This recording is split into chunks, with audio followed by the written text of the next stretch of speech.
भागड पिल्लू. गप्पा बस. जर भागडने ऐकलं ना तर तो आपल्याला पकडेल आणि बाहेर आल्यावर आपल्याला खाऊन टाकेल.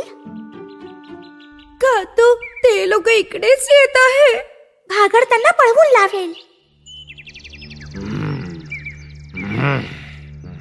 स्वामी, आम्ही दोघं बंजारा आहोत. माझं नाव आहे मुल्लू सेल्वम. ए कंठस्वामी, माझं नाव आहे किरीसिल्वम. काही लागलं असेल, जखम झाली असेल, फ्रॅक्चर, खाज, फंगल, संक्रमण, चिंता, काळजी, भीती, सर्दी, खोकला, पोटदुखी या सगळ्याच औषध आहे आमच्याकडे. उंदरांचा पिंजरा, मोराचं तेल, चित्त्याची ताकद, दगडांची साखळी हे सगळं आहे आमच्याकडे. तुम्हाला बघायचं आहे का? ए, ओरडून बोलू नकोस. जखमेसाठी औषध आहे का? हो आहे स्वामी. देतो.